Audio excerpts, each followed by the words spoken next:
அனைத்து விவசாய நண்பர்களுக்கும் வணக்கம். இன்று நம்ம விவசாய குரூப் சேனல்ல என்ன பார்க்க போனா, நம்முடைய வேளாண் பயிர்களில் உற்பத்தி திறனை அதிகரிக்கக்கூடிய தொழில்நுட்பங்களை பற்றி நம்ம பார்க்க போறோம். எந்தெந்த முறையில் நம்ம தொழில்நுட்பத்தை பயன்படுத்தினா மகசூல் நம்ம அதிகமா எடுக்கலாம் என்பதை நம்ம பார்ப்போம். இப்போ ஃபர்ஸ்ட் உயர் விளைச்சல் தரக்கூடிய ரகங்களை நம்ம தேர்வு செய்யணும். அதாவது நம்ம எந்த ஒரு சாகுபடி செய்தாலும் முன்னேற்பாடாக நம்ம ஒரு நல்ல ரகம் அதிக விளைச்சல் தரக்கூடிய ரகங்களை தேர்வு செய்து நம்ம பயன்படுத்தணும். நம்ம எப்பவுமே என்ன பண்ணுறோம், விதை வாங்குறதுக்கு கடைப்பட்டு வீட்டில் வச்சு விதையை விதைச்சிட்டு வந்துடுறோம். அது மாதிரி இல்லை, சரியான விதையை தேர்வு செய்யணும். நல்ல விதையை சரியான விதையை தேர்வு செய்து விதைக்க வேண்டும். ரெண்டாவது உயர் விளைச்சல் தர ரகங்களை தேர்வு செய்ய வேண்டும். சரியான விதை அளவு நம்ம பயன்படுத்தணும். அதாவது விதை அளவுனா ஒரு ஏக்கருக்கு ஒரு கம்புன்னு விதைனா ஒரு ஏக்கருக்கு 2-3 கிலோ அப்படின்ற ஒரு சரியான விதை அளவுனா, அங்க போயிட்டு நான் ஒரு 5 கிலோ 6 கிலோன்னு விதைவு செய்யக்கூடாது. அதே மாதிரி நெல் ஒரு ஏக்கருக்கு என்ன அளவோ அதை சரியான இதை நம்ம ஃபாலோ பண்ணி சாகுபடி செய்யணும். அதுலேயும் அளவு மீறி நீங்க விதைச்சாலும் அது நமக்கு சரியான மகசூல் கிடைக்காது. அதை சரியான விதை அளவை தேர்வு செய்ய வேண்டும். அது சரியான பயிர் இடைவெளி விட்டு நம்ம சாகுபடி செய்யணும். பயிர் எண்ணிக்கை மற்றும் இடைவெளி ஏன்னா சரியான ஒளிச்சேர்க்கை ஒளிச்சேர்க்கை சரியான இடைவெளி பட்டாதான் பயிருக்கு தேவையான சத்துக்கள் கிடைக்கும். ரொம்ப நெருக்கி இருந்தா கூட காற்றோட்டம் இல்லாம பயிருக்கு சூரிய ஒளி படாம பயிருக்கு தேவையான சத்துக்களை கிடைக்காது. நீங்களே ஃபாலோ பண்ணி பாருங்க. நெருவு இருந்த பயிருக்கும் ஒரு சாகுபடி செய்யணும்னா ஒரு விதைப்பு ஒரு 8 கிலோ ஏக்கருக்கு உளுந்து 8 கிலோ வச்சுங்க.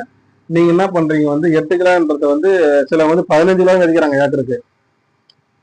அந்த இடத்த 15 கிலோ வயசுல கொசம் பாக்கிறதுனால கண்ணுக்கு வச்சு நிறைய முளைச்ச மாதிரி தான் இருக்கும். ஆனா அது விதைப்பு செய்து வேஸ்ட்.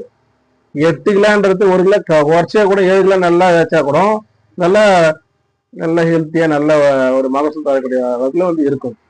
அதனால சரியான இடைவெளியை பயன்படுத்தி நீங்க சாகுபடி செய்ய வேண்டும். அடுத்தது உரம் மேலாண்மை. எப்பவுமே நம்ம உரம் மேலாண்மை எந்த ஒரு சாகுபடி செய்தாலும் நம்ம அடியில உரத்தை நம்ம பயன்படுத்தி நம்ம சாகுபடி செய்யணும். அதாவது அடியில டிஏபி காம்ப்ளெக்ஸ் அது மாதிரி உரங்களை அடியில் நம்ம அடியில உரங்களை போட்டு நம்ம விதைவு செய்த நல்லது. அதே மாதிரி ஒரு 15 நாள்ல நம்ம களை வெட்டி நம்ம களை வெட்டும். களை வெட்டி அதுக்கு தேவையான உரங்களை சரியா ஃபாலோ பண்ணி நம்ம ஃபாலோ பண்ணாலே சரியான உரம் தேவையான உரம் அதுக்கு கிடைச்சி நம்மளுக்கு மகசூல் வரும். கலை மேலாண்மை எந்த ஒரு பயிராக இருந்தாலும் சரி சாகுபடி செய்த 15 நாள்ல நம்ம கலை மேலாண்மை கண்டிப்பா பயன்படுத்தணும். அதாவது கலை மேலாண்மை 15 நாள்ல களை வெட்டிட்டு ஒரு நெல் நட வந்தா 15 நாள்ல களை பறிச்சுட்டு நம்ம தீனி போடுவோம். அதே மாதிரி உளுந்தாலும் 15 நாள் களை வெட்டணும். களை வெட்டி அந்த டைம்ல சரியான உரத்தை பயன்படுத்தணும். களை வெட்டிட்டு அதுக்கப்புறம் ஒரு மாதம் சென்று அதுக்கப்புறம் பயன்படுத்தக்கூடாது. இடையில சாகுபடி ஒரு சாகுபடி பயிரிட்டுருவோம். அவன் ஒரு வாரம் சென்று 1-2 முளைக்கு தேவை அப்போ போய் உரம் போடுவோம். அது மாதிரிலாம் பண்ணக்கூடாது. போட்டா அடியிலே உரத்தை போட்டுடணும். அப்படின்னா 15 நாள்ல களை வெட்டி அதுக்கப்புறம் சாகுபடி செய்து உரத்தை நம்ம பயன்படுத்தணும். அடுத்து பயிருடைய பாதுகாப்பு தொழில்நுட்பங்கள். பயிர் பாதுகாப்புனோம்னா பூச்சி நோய் பாதுகாப்பு. நம்ம சாகுபடி செய்யற ஒரு எடுத்துக்காட்டு நெல் வச்சுன்னா சாகுபடி செய்யற ஒரு மாசம் ஆகணும். ஒரு மாசத்துல பூச்சி நோய் ஃபாலோ பண்ணி நீங்க சாகுபடி செய்யணும். அதாவது நோய் பூச்சி நீங்க ஃபாலோ பண்ணாலே பயிர் பாதுகாப்புன்னு சரியான மகசூல் நமக்கு கிடைக்கும். சரி, தொழில்நுட்பத்தை நீங்க பயன்படுத்தி அதிக மகசூல் பெறுமாறு கேட்டுக்கொண்டு இது மாதிரி வீடியோக்களை தொடர்ந்து பார்ப்பதற்கு விவசாய குறிப்பு சேனலை அனைவரும் லைக் பண்ணுங்க, கமெண்ட் பண்ணுங்க, ஷேர் பண்ணுங்க, சப்ஸ்கிரைப் பண்ணுங்க. அனைவருக்கும் நன்றி.